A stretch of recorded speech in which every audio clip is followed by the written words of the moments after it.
What's up, SnEaKyNation? SnEaKy-P here, back with all the news after week number 4 of our San Francisco 49ers franchise, where the Niners got blown out once again, this time by the Dallas Cowboys. Next up, we have the 1-3 Cardinals. They are another team that is struggling this season, and that matchup's certainly going to be interesting. Before we get into that, let's go ahead and check out some of the highlights from week number 4 here, and the Cowboys got things going early. Ezekiel Elliott, first handoff of the day, goes for a 20-yard gain there, and then a few plays later, the Cowboys still on the move, 3rd and goal. Prescott, pressure coming, and they are going to have to settle for a field goal. Ahmed Brooks getting the sack there, and that'll put them up 3-0. 2nd down and 4. Carlos Hyde and the 49ers trying to answer, and Hyde's going to take it all the way down to the 21-yard line. 2nd down and 8 on the right side. Torrey Smith into the end zone puts the 49ers up 7-3 over the Cowboys. Cowboys get the ball back, pressure coming. Chris Davis getting the sack.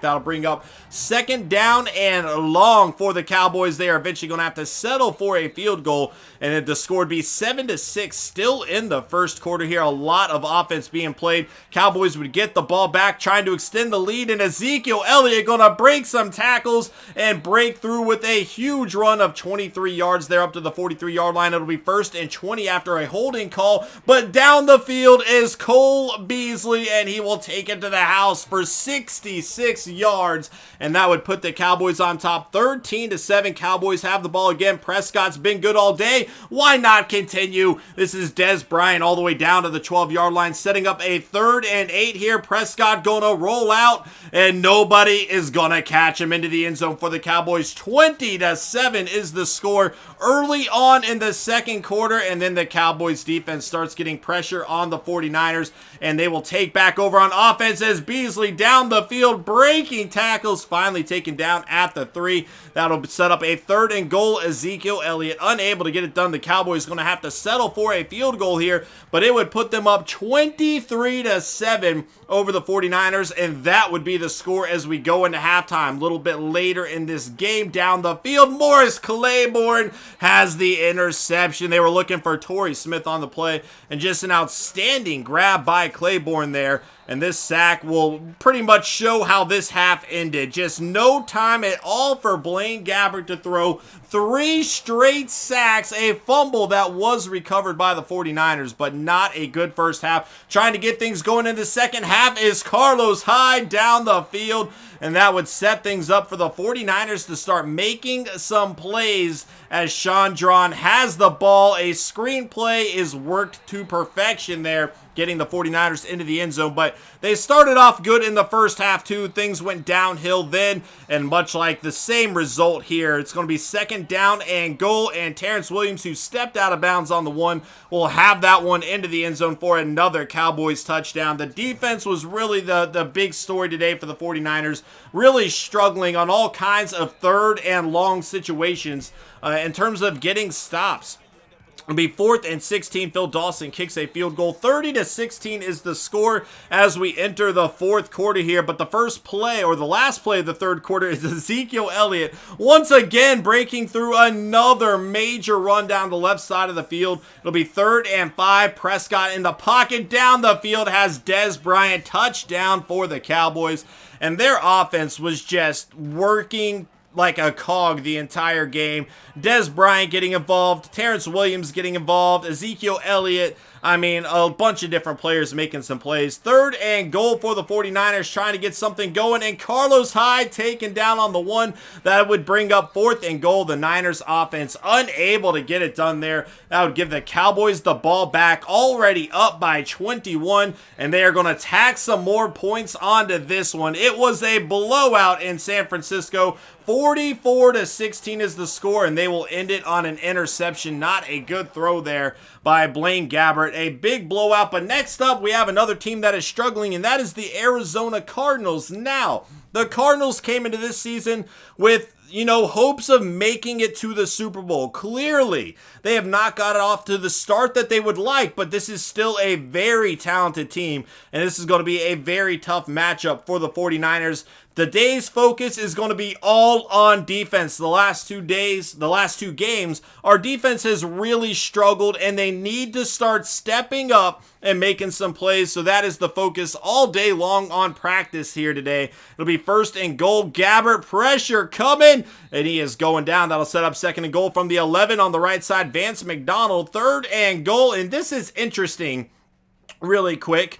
Gabbert is going to find Bruce Ellington, who is on our IR right now with his season-ending injury. I don't know how he's still managing to practice, but he's going to get a touchdown there. We could certainly probably use him if that's the case. 3rd and goal, and once again, Quentin Patton going to get the touchdown this time. The defense is still struggling early on. However, they started to find their stride a little bit later. Here's a nice sack for the 49ers defense. That'll set up 4th and goal. Gabbert needs to find the end zone here, and Antoine Bethea is going to knock this one free. So that'll set up 3rd and goal again. Another sack. 4th and goal. Here we go. Niners defense trying to step up and make another play. Pressure on Gabbert, and this is intercepted by Brooks right to him. Not a good throw there. 4th and goal. This is the last stand for the gold, and the Niners defense will break it free. We need to see that same level of success this Thursday against the Cardinals. Otherwise, we could very easily be looking at another blowout. We are back with our 3 press questions of the week. First comes from Jack Ragland. What players have impressed you the most? Right now, we're kind of sitting at 0-4. And while we have had some players that have looked well, nothing is translating to wins right now. Everybody needs to continue to step up their game and take it to a next level so we can get some wins. Alex Jarvis is going to ask, what is Carlos Hyde's future with this team? Is speed a problem? Right now, Carlos Hyde is our franchise running back until something else changes. His speed, I don't like seeing him get run down from behind, but as we saw in that last game, he is still a player capable of making some big-time plays. If we got a speed back to complement him, that would be ideal moving forward, though. Russell McMillan's going to ask, do you plan on making any adjustments or scheme changes to your offense to help Gabbert and lower the turnovers? Right now, I don't think offense is as much a problem as our defense is.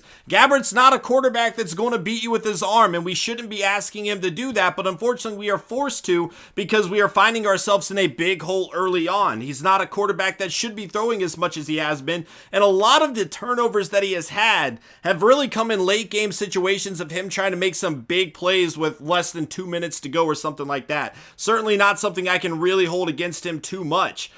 We are supposed to be a running team, and right now, unfortunately, we haven't been able to be that, and that's really been the downfall of our offense, is the fact that our defense is kind of leaving them hanging, I feel like. That's going to be it for the press questions today. Let's go ahead and check out all of the scores from around the NFL.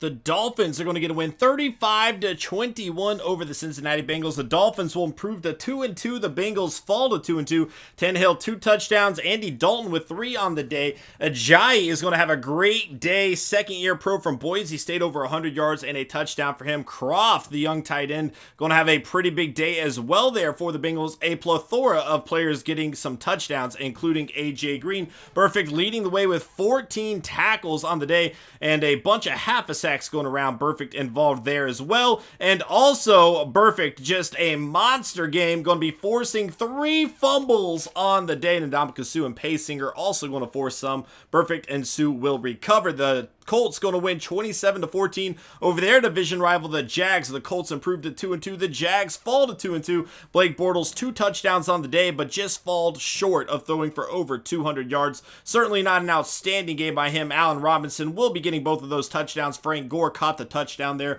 for the Colts. Defensively led by Paul Posluszny out of Penn State with 11 tackles, 1.5 sacks for Jackson. Roy Miller getting involved as well there for the Jags defense. Interceptions, 1 for Dan Skuta, and then fumbles forced. Let's go ahead, check, see what we got going on over here. Nothing happening. The Titans 40-14 over their division opponent. A monster win. The Titans getting their first win of the season, and the Texans going to fall to 2-2 on the year. Titans 1-3 now. Braxton Miller, the former quarterback, 7 catches, 67 yards. Fuller, the other rookie, making a lot of big plays there for the Titans or for the Texans as well. It was not enough for for a win, though. Sacks, J.J. Watt getting involved, and Kevin Dodd, who we have seen a lot of in the stat sheet. He is definitely having a very good rookie season for the Titans, looking to continue it as the Titans move forward. Maybe build some momentum after this nice win that they just got here today. Next up, we have the Browns, 4-0 now, beating the 0-4 Redskins, and they just continue to get it done. Next quarterback up, Cody Kessler, is going to be getting some playing time today and doing a very good job, throwing 2 touchdowns, no interceptions. Much like the real-life Browns, a lot of injuries seem to be happening, but you know, they keep getting wins, unlike the real-life Browns. Pretty impressive showing here today, though. And, you know, we'll have to keep an eye on what Cody Kessler can do as we move forward with this series. Kerrigan going to have 2 sacks. Greg Hardy, a very underrated pickup for the Browns. We have seen him getting a lot of sacks as well for them. Definitely doing a good job. Next up, we have the Seahawks and the Jets. The Seahawks are going to win this one 24-3 to improve to 2-2 on the year, starting to get some momentum going. The Jets fall to 1-3 and their offense struggling. Fitzpatrick is out and Geno Smith unable to throw for a touchdown. Powell, though, ran for 56 yards. Not a whole lot of yards on the ground by either team here. Receiving, though, Jacob Tamme continues to kill it with the Jets.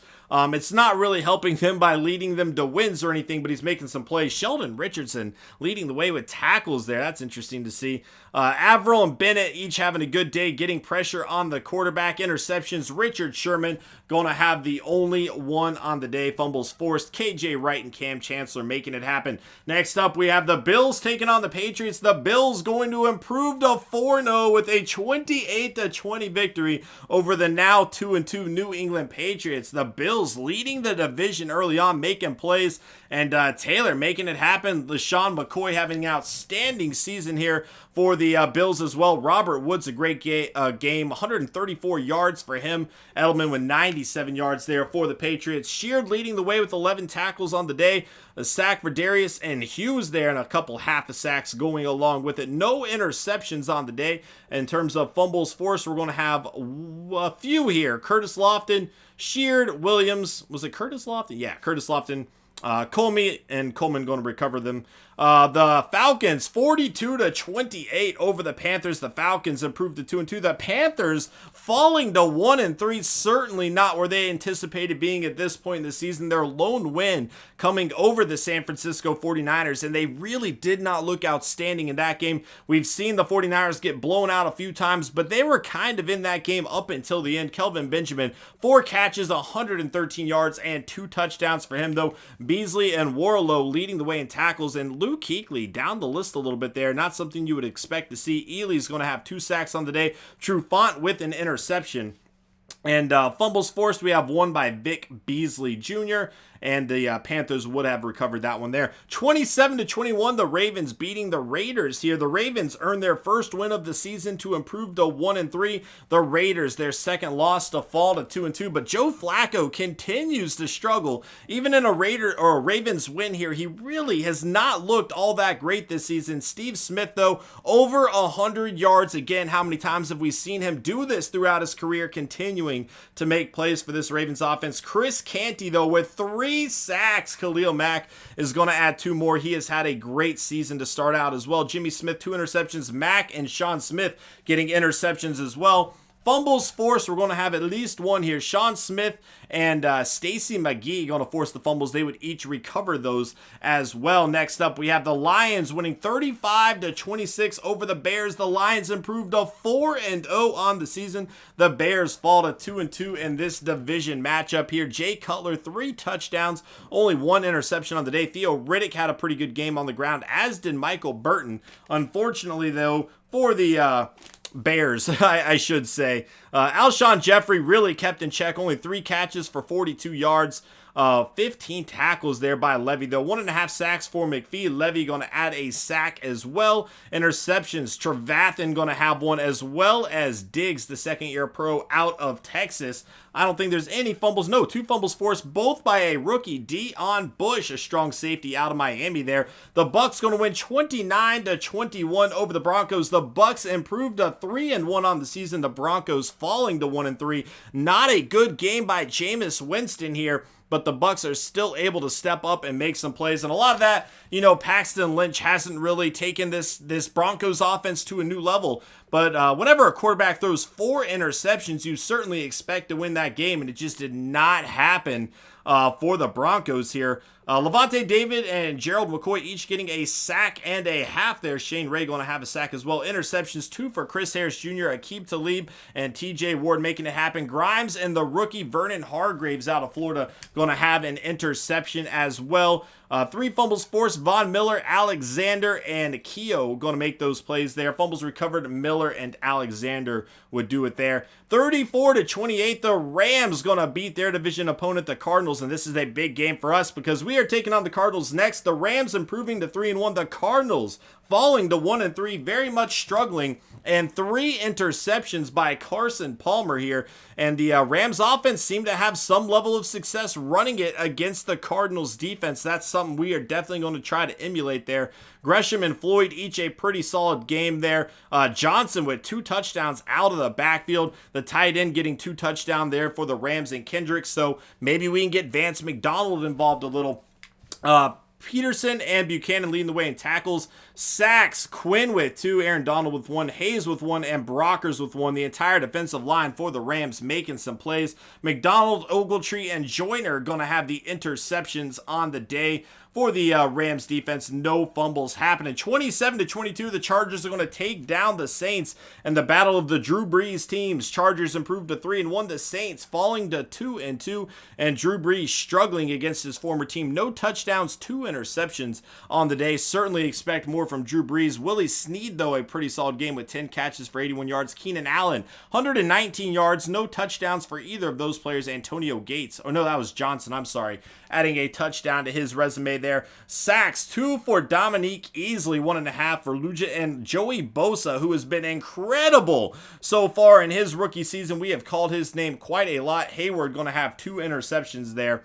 Fumbles forced, we have a 1, Dominic Easley, he would recover it as well. Next up, we have the Chiefs and the Steelers. The Chiefs winning 38-28 to improve to 2-2. The Steelers falling to 1-3 on the season. Not a good day by Roethlisberger. Even though Alex Smith threw 3 interceptions, he also threw 4 touchdowns. Le'Veon Bell, 171 yards and 3 touchdowns for him. He is having an outstanding season so far, and it is just not leading to wins for the Pittsburgh Steelers here, struggling early on in this season. They have high expectations as well and are hoping to turn things around as we progress forward, but something has got to give. I think their defense is going to need to step up, even though, again, they forced some turnovers today. Roethlisberger wasn't able to get it done through the air. But, he's been pretty good so far this season. We've seen Antonio Brown have some outstanding games as well. Next up, the Vikings taking on the Giants, and this would be the last game. Vikings winning 27-21. The Vikings improving to 3-1 on the season. The Giants falling to 2-2. And Sean Hill back in the game. Sam Bradford goes down with an injury. They traded a first-round pick for him to hopefully take this offense to the next level. He ends up going down anyway. But Adrian Peterson, a monster day on the ground. It's going to be interesting to see how long he is out for and how Sean Hill can step up and maybe still take this team to the next level. Certainly seems like a waste of a pick if Bradford is going to miss a lot of time, but that is something we'll have to keep an eye on. Robinson, 13 tackles leading the way. 2 sacks for Oliver Vernon and Griffin there. And a bunch of players getting sacks in this game. Man, interceptions, we have 3, Robinson, Dominic Rodgers-Cromartie, and Terrence Newman making it happen. That is going to be it for all of the Week 4 stats. Let's go ahead and check out the players of the week coming up. Week number 4, and Dak Prescott, who else? 17 of 25, 344 yards, 3 passing touchdowns, and a rushing touchdown. Robinson, who we just saw, 13 tackles, an interception, and 2 fumbles forced. Jimmy Smith, 7 tackles, 2 interceptions, and a touchdown. And Matt Castle for the Titans, 260 yards, 4 touchdowns, and a rushing touchdown. Zach Lindsey, a guy that we are scouting out of Nebraska. Not entirely sold on him compared to some of the other quarterbacks we have been looking at. That'll bring on Bailey Irons out of Texas A&M. Strong safety, good hit power, not great coverage that we are seeing, though. That might cause us to not look at him further. Normando Bullard, though, is looking very solid. A projected mid-first round pick, so should be there by whenever we are selecting. We'll have to keep an eye on him. O'Neal McLaughlin, another good corner with size, 6'3", not the best man coverage here, but if this guy has speed, he will have potential. And then Houston Church, 6'3", quarterback out of Miami. Good throw power, good short throw accuracy. Throw on the run is okay. And then DeMarco Bullitt, 6'4" out of LSU, a red zone threat. The 49ers are in desperate need of a big wide receiver. And if this guy has some speed, he could be it. Let's go ahead and check out the Cardinals lineup. Carson Palmer leading the way, 89 overall. Stanton going to be the backup. David Johnson at running back, 82 overall, followed by Chris Johnson there, a very good backup. Jed Collins, 73 at fullback. Larry Fitzgerald, Michael Floyd, and then John Brown, a great 1-2-3 tandem there. They also have Jerron Brown, 75 overall, and then Jermaine Gresham going to be at tight end. Veld here going to be left tackle with Mike Iupati, a very good left side of the line there. Then they bring over Evan Mathis at right guard.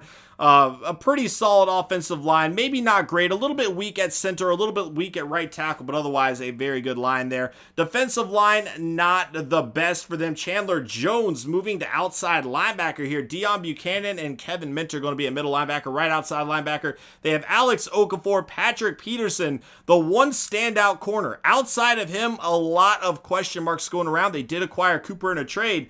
We'll have to see how much he steps up. Then Matthew and Jefferson going to be at safety. So, you know, their roster is much, much better than their 1-3 record would indicate. This is definitely a team capable of turning around at any given moment. And the 49ers do not want to be the team that they turn it around against. We are 0-4 going into this game. The Niners need to step up and make some plays, especially on the defensive side of the ball. It's going to be interesting to see how things play out. If we can get our first win here, if we're going to fall to 0-5, I really do think it comes down to defense, though, and seeing what they can do. Ellington, Jenkins, and Branch going to be the injuries for the Cardinals. Nothing too serious there, though. Guys, thank you so much for watching this video. I hope you enjoyed. Hit that like button if you did, and I will see you guys in Week 5 as we take on the Arizona Cardinals. Later.